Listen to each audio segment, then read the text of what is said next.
Well, hi there, everybody. Good evening. It is just about 7 p.m. here on the East Coast of the United States. Thank you for joining me for another post-career lifestyle series. Today is just about Q&A, answering any questions that you might have about a post-career life, about retirement life, and about what you can do to make the most of that life. Now, you don't have to be retired. You can be pre-retirement. Just ask any questions that helps you grasp and better understand what type of lifestyle strategy you want to have to give you the most flexibility to pursue the personal things that you want to do. So again, thank you for everybody who's coming, who's joined me today. I am Dave. In case you don't know, in case this is your first time seeing me, you just happen to run across this on one of the platforms. I'm Dave. I'm founder of the Infinity Lifestyle Design Program. That's the logo up in the corner over there, the Infinity Lifestyle Design Program, where I help senior business professionals craft a post-career lifestyle strategy of fulfillment, contentment, meaning, and joy. And I do that through a variety of programs that I offer through the Infinity Lifestyle Design Program. So again, thank you for joining me. If you are listening or viewing right now, go ahead and put in the comments and tell me where you're viewing from, and maybe what time of day it is, because I know I get people who watch all over the world. So again, if anybody wants to share where they're coming from or where they're viewing from, that would be great. So the format of what we do in this quick half hour is simply answer a variety of questions that people have about post-career life. And I actually have a bunch that have been submitted to me. Thank you for those who took the time to send me those beforehand. I know some of you could not view tonight, so you're going to go watch this on the replay later. So I will definitely try to get to all those questions that have been submitted. But in the meantime, looking forward to anybody who's out there now. If you have any questions, please join in and ask related to preparation of post-career or retirement life, the things that you need to do to plan and strategize for to make that fulfilling and meaningful time that you're going to have. For many of us, on average, that can be 25 to 30% of our life. So please feel free to join in and ask me a question that you might have as it relates to any type of post-career activity. Before we get to any questions, let me go ahead and tell you about some of the things involved with the Infinity Lifestyle Design Program. If you would like to receive the weekly newsletter, I send that out on Mondays. Just simply visit Infinity Lifestyle Design/blog, where you can sign up for the weekly newsletter, where I cover and show topics related to post-career activities. So it kind of gives you an idea, thought starters, advice, and things that you can do to help set yourself up for a great post-career life. So please feel free to sign up at Infinity Lifestyle Design/blog. Also, this Thursday on LinkedIn, I have my weekly LinkedIn audio series. And I am going to be covering procrastination this week, particularly as it relates to post-career life. And procrastination, it's a thief. It's a thief of a lot of things, of a meaningful life. It's a thief of your financial resources. It's a thief of planned behaviors, of a healthy mindset, and a thief of your motivation. So you want to look at how you can minimize procrastination both before and into a post-career life, please look on LinkedIn for the sign up there as well.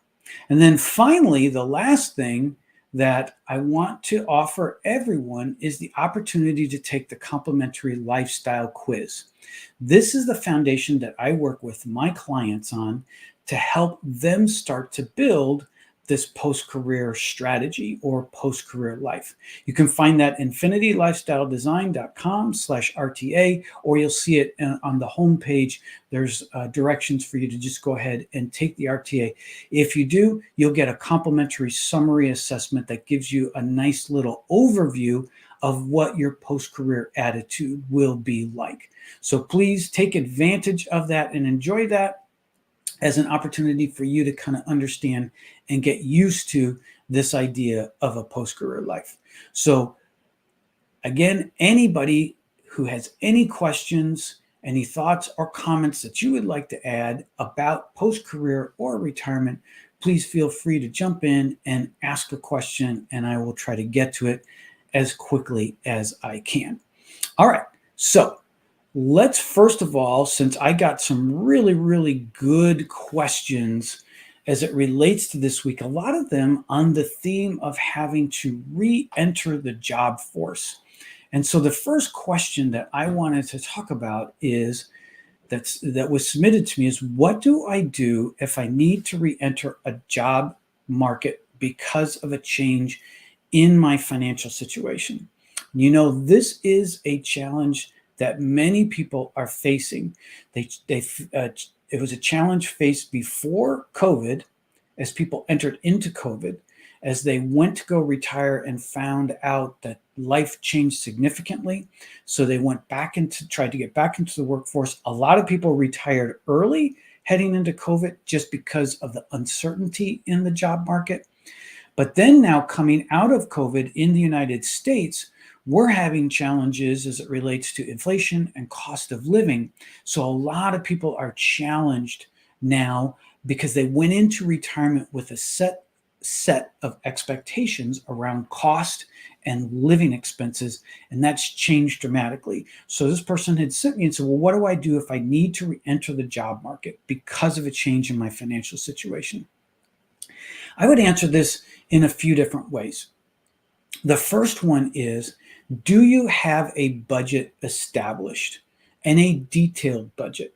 Because I think one of the things you want to understand if you have to re-enter into the job market is, how much is that going to cost me to re-enter the job market?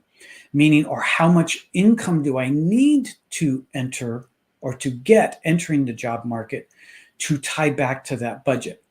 You may not necessarily need to go back to the level that you were pre-retirement, but you need to think about a supplemental to the income. So first of all, that's the first and foremost. Have you developed a detailed budget that gives you an understanding of your true financial needs? Then the second thing, if you need to re-enter the job market, is simply to decide, how intense work do I want to do? So many people who boomerang back into the job market after retiring from the job market find they don't have the energy level that they did prior to that. It's kind of like an athlete training for an event. You're working every day is training. Your body's doing a lot of different things, both physically and mentally, than when you choose to remove yourself from work. So the challenge that you have is that if you go back into the job market, you need to make sure that you're physically and mentally able to do that. So you need to do some searching and thinking about yourself as, am I ready to go back and pursue that particular job that I wanted to do before? The third element about what I think you need to do to re-enter the job market is then finally to decide, am I going to go back doing what I was doing? Do I want to decide if I want to do something new, or some type of combination thereof, meaning return back to maybe a familiar employer in a new capacity, or go to a new employer in your old capacity? So to summarize, I look at entering the job market in three different ways if you're retired. The first one is, understand what kind of financial needs you need from that job. Is it all in from what you were previously to retired, or a portion thereof, and tie that back to a budget? The second thing that I would be very mindful of is, am I physically and mentally able and ready to go back to doing something, particularly what I did prior to retirement. And then the third element is, what is the type of job that I want? Do I want to go back to my old employer with the same job or a different job, or go to a new employer with the same type of job that I did or something new? So hopefully that makes some sense in that. And again, if there's anyone who has any questions, or if you want to comment where you're from, please feel free to do that and be part of the conversation if you'd like. So that was the first question that I received. So I'll try to keep an eye on the comments here from things that come through. All right. The next thing, again, related to retired, is being retired. So this person is already out of the job force. What options might I consider out of retail as an alternative source of income? And I'll try to elaborate more on retail. So for those in the United States, many people who retire go back to get an easy job. They work in a retail company, whether it's a grocery store, department store, general merchandise store. Those are usually allow for a lot of flexibility for people who are retired, and it's an easy way for them to gain income. However, for those of us who've worked retail, it can be very taxing. It's a challenging job. I have a lot of respect for people who continue to work in retail. So in that particular case, this individual wants to try to work outside of retail. All right, so what options might I consider as an alternative source of income? The first thing I'll lead with is nonprofits have a lot of opportunity for people with business experience to go and work for a nonprofit to help them in the business end of things. So I would encourage, if there's something that you want to try to maintain flexibility with, but really get a sense of purpose and enjoyment, I would look at a nonprofit. And I don't mean from a volunteer standpoint, because obviously you're looking for an additional source of income. I would look at it from a standpoint of paid positions with nonprofits. You can get some flexibility there. And you can look on places like LinkedIn, or you can go to indeed.com and do some searches on the general search engines for nonprofits, or look for people on LinkedIn who specialized in recruiting people for placement in nonprofits. So that's an option that I would look at. The other option is, today, many companies are taking a second look at older workers or older employees. Now, in the United States, employers are not allowed to age discriminate. That's against the law. However, I think there is certainly situations where age discrimination or ageism occurs. And so in this case, though, it's less pronounced maybe than what it has been as in the past, because companies are starved for solid workers who will come and work for them. So the other avenue is just to pursue a traditional job or a traditional industry, something that your experience aligns with. But go in to try to negotiate extra flexibility for yourself. Something that says, hey, I'd like to come on. Here are the skill sets that I can offer, but I would like to have some flexibility tied to that. I'm looking to bring value to your company, but still want to be able to pursue personal items that I want to.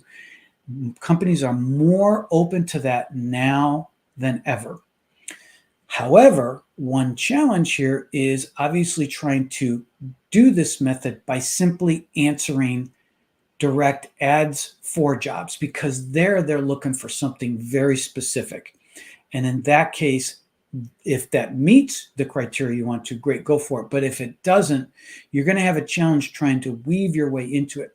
So this is where I would highly recommend, particularly if you're on LinkedIn, is to begin to foster relationships with human resources individuals in companies that interest you, that you like, that you start a conversation. Say, here's my situation. What do you think? Do you have something that would be beneficial to my experience that would allow me flexibility? So that's some of the things that I would consider outside of retail as alternative sources of income. That would be to volunteer, not volunteer, work for a nonprofit in a paid position. Look at going back to work in something that was your specialty and field, trying to understand the flexibility, and proactively reaching out to human resource leaders within companies, explaining your situation and trying to see if there's an interest that you can plug into their organization in a way that provides them value and you flexibility. All right, so that was the second question. Again, if anybody has any comments directly from here who's watching live, please feel free and share your thoughts or your comments there.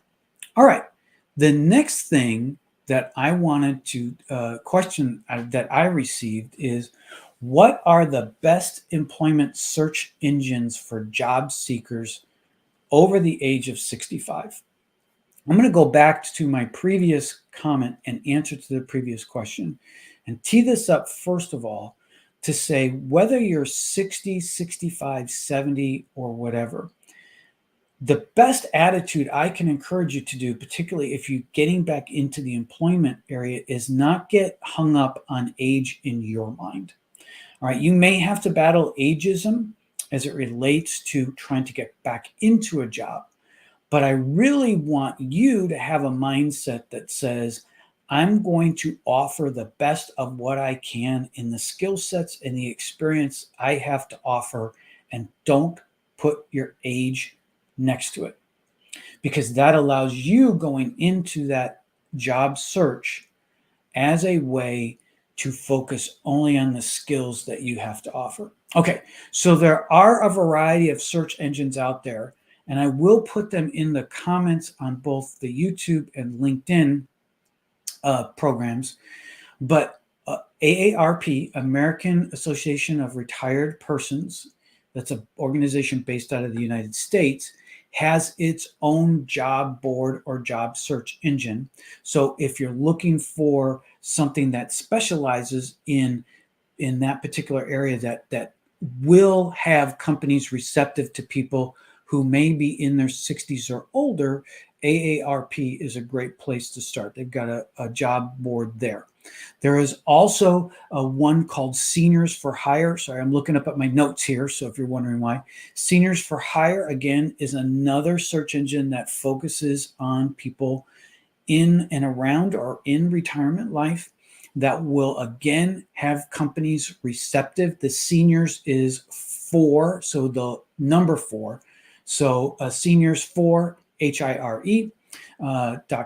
You can use that search engine as a way to, again, narrow the focus on companies who are going to advertise jobs there, who specifically don't care about an age requirement related to that.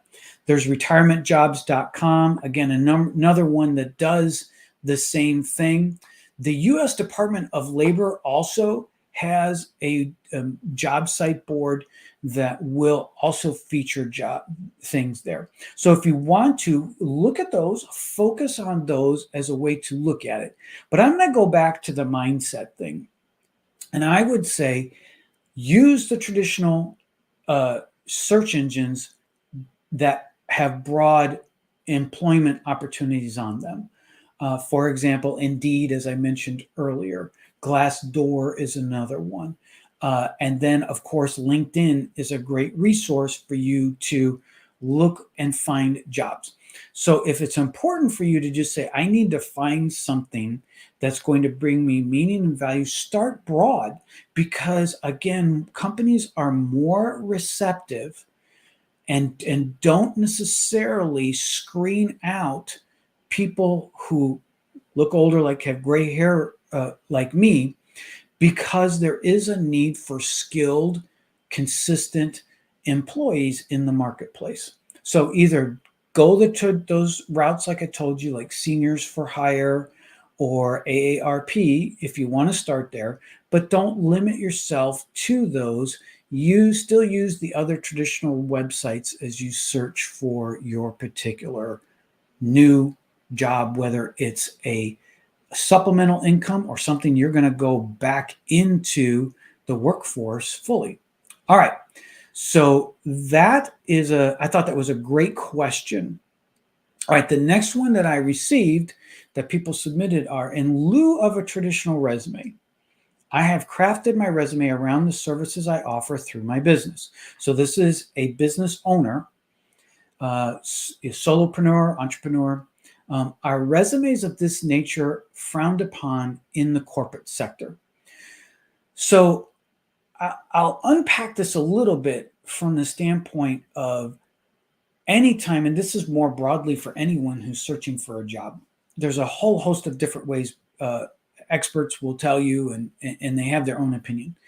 Mine is that the simplest resume from a format standpoint is the best.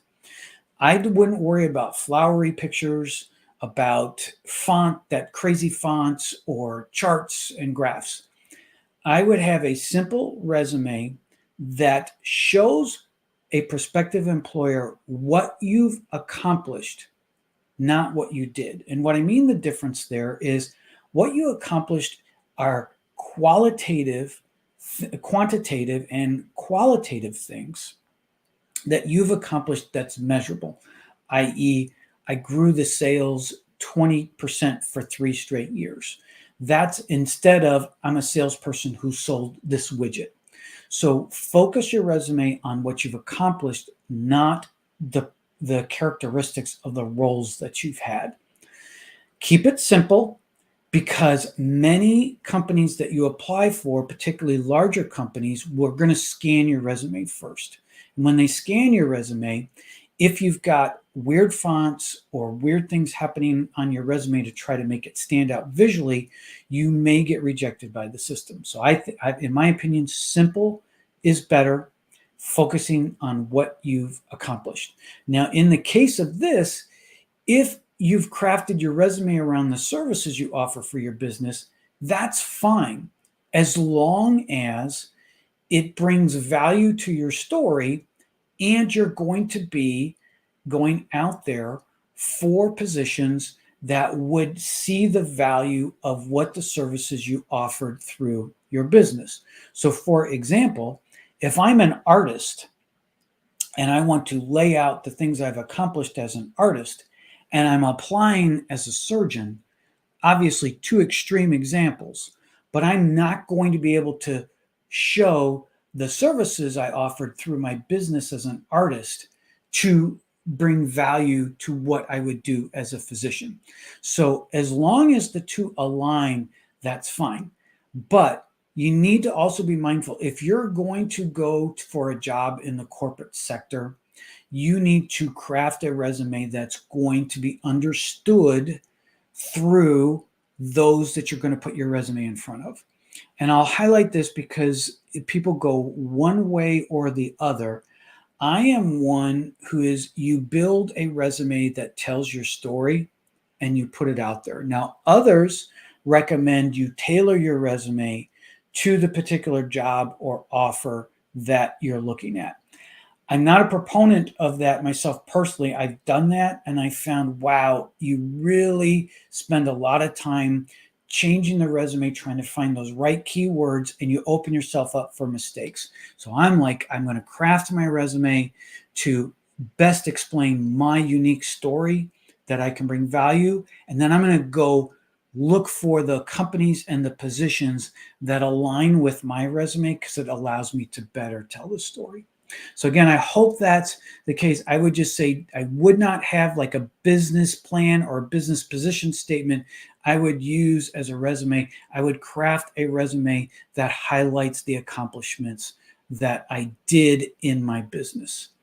All right, so that's another question that I received. So again, any questions or comments that anybody has, please feel free. I'm not seeing anything come through, so hopefully if you're If you are asking some questions and I'm missing it, my apologies, but I haven't seen anything come through yet on the platform that I'm using. So, all right, so let's go back to the next question that I got. And this is one I've heard quite a bit. I've saw my parents decline quickly after they retired, and not necessarily parents, but I've had people tell me I'm not going to retire because I had an older brother who retired, and 7 years later he was dead, and I haven't done this because I knew a coworker of mine who retired, in 5 years they passed away. I can tell you in the research that I have done, I have not seen a clear correlation between somebody retiring and dying sooner. In many cases, what happens in retirement is you have more time, you go to the doctor, and that becomes more of a focus. And I think issues highlighted that maybe you didn't pay attention to while you were working, underlying issues become more pronounced when you're in retirement because you simply have more time and your focus goes there. So anyways, this person said, I saw my parents declined quickly after they retired. Therefore, I am not sure what I want to do. What do you suggest I do to feel more comfortable? And this is again, a common thing that people feel like because they see someone they know close to them, in this case, parents, who their lifestyles change quickly, it makes you uncertain. I can tell you this: your job is not going to keep you from becoming ill. I'd like to say that it might delay your paying attention to it because the job consumes so much of your time. However, and focus. However, a job in and of itself is not going to prevent you from getting sick. So what I would suggest you do is start to focus on a robust lifestyle strategy, something that says from an ultimate purpose statement down to short-term personal goals. This lifestyle strategy is about you. It can include goals from your career, but it's not career first, then me second. It's you first, crafting a strategy that would integrate your work or career, depending on how important that is to you. And from that, you go and live to that strategy.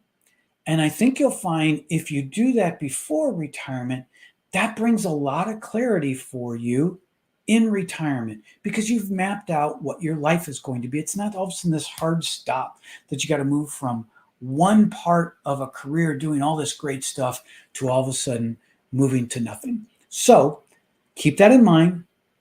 Take that into account that set at any age, set a robust personal lifestyle strategy that will help you understand what you want to do so you feel more comfortable if you choose to put career more secondary than what you have right now. Another question that I often get from people is, how do I not become a burden to my family when I head into retirement? And this is a challenge. I think I know that I don't want to be a burden to my kids. My wife and I don't want to be.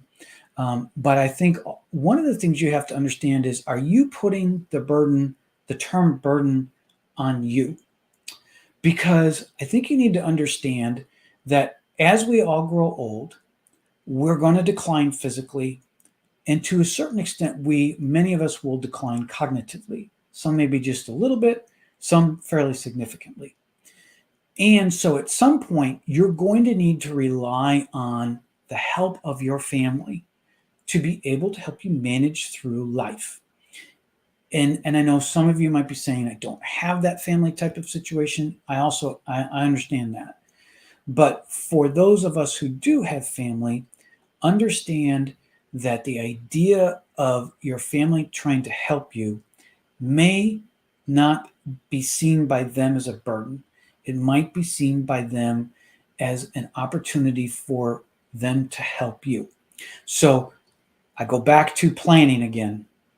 If you don't want to become a burden to your family, sit down and map out the various strategies that would involve a post-career life. First of all, residential plan. What's the short-term, mid-term, and long-term residential plan? Where are you going to live? Because in some 20% of people in the United States in retirement have to move. They have to change their living accommodations for a variety of reasons. So this is where you talk to the family members to assist you to say, here's the options about what would happen if I retire. What do you think? And where can you plug in potentially to assist me, depending on my health at that time? So that's one thing, your residential plan. The other aspect is share with them your goals and aspirations. These are the things that I would like to accomplish, because your family can help be an accountability to you to ensure you have achieved those goals that you want to do. I think the third thing that you want to do is clearly map out your wills and desires. A formal will in case you pass, but also a living will to address the things that you want to do and accomplish in case you're incapacitated. And then finally, map out for them what's important to you and have those proactive conversations to say, these are the things that I feel comfortable with. I don't want to have to do this if I don't have to. You want to also lay out all potential medical costs, anything that you can. Trust your financial situations all taken care of. Share with key members of your family that's important to you, so that when time comes, if you're unable to make a decision, they know what your will, your desires are, and they know how to act because you've left them a plan to do that.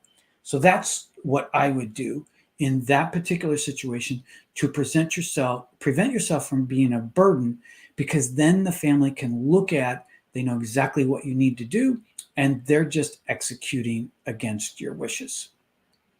All right, everybody. So that 30 minutes went by really, really quick. Thank you so much for joining me. I'd love feedback. First of all, if you can, in the comments on a scale 1 to 5, how well do you have your lifestyle planned? Let me know that. And then also, if you don't want to retire, share with me in the comments why.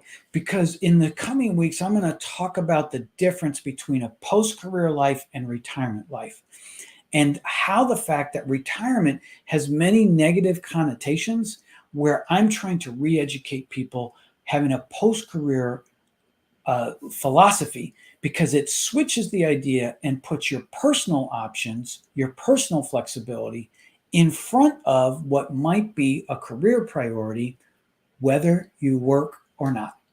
Thank you, everybody, for joining me. Again, have a wonderful evening. Appreciate that. If you're on LinkedIn, sign up for my Thursday audio event where we'll be talking about procrastination. Have a great one.